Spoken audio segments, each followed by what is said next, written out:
ඔන්න ඉතින් අර තිරලා තිබ්බ තට්ටු අපි අයින් කරා මේ අපි ආයුධ. මේ සියල්ලම අර ඉස්සලා වීඩියෝ එකේ පෙන්නලා තියෙනවා.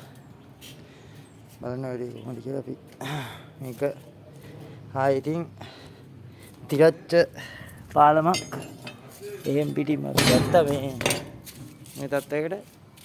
ඉතින් මේ මෙහෙම අපේ කොල්ලෝ වැඩ කරගෙන තව පොඩි වැඩ ටිකක් තියෙනවා. ඉතින් ඉවරයි. තව ටිකක් ගාලා තියෙන ඉතින් අපි ඔන්න මල්ලි පොඩ දෙන්න. හරි.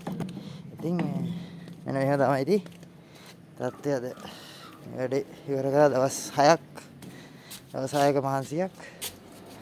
තනිකර මම ඔයාලට පෙන්නුවා මේක යටතට්ටු කොහොමද කියලා තිබ්බ ඉස්සෙල්ලා. බලා ගන්න මේ දැන් තියෙන තත්ත්වය අපි අලුතෙන් ගෙවුවා මේකට කැල්ලා මේ පොට්ට මේවා සීබාර් වගේ දාලා අලුතෙන් ගහලා තිබ්බා. මේක දැන් ඔයාලට පේන්නේ මෙතන දා යනකොට තිබ්බේ තනිකර මේ යකඩ කුඩු ගොඩක්. හරි. ඉතින් මේ ඔන්න යටින් තත්ත්වේ ඉතින් මේ ඇරලා තියෙන්නේ උඩ ඉතුරු වෙන වතුර වලට වතුර බහින්නේ වයි පොඩි ප්ලේමන්ට් එකක් තිබ්බා. ඒතර මහත් ඒ කස්ටමර්ගේ කැමැත්ත මත ඒක ඉතින් ඔන්න ඔහොම තමයි අපේ වෙලිනරේ අවසාන රැටි මේ වගේ ලයින් කරා ගොඩක් කෑලි අපේ වාහනේ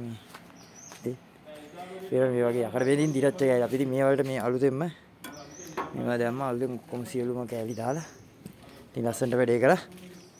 ඉතින් මේ ඔන්න ඔහොම තමයි වැඩේ.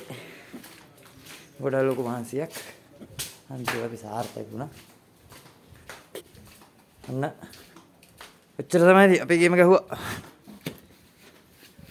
ගොඩක් කට්ටිය වැහි කියලා අතහැරපු ගේමක් තමයි මේ. ඔන්න තිබ්බ විදිහටම ආපහු තියෙනවා. හරි. පස්සේ අපි ඊළඟ වීඩියෝ එකේ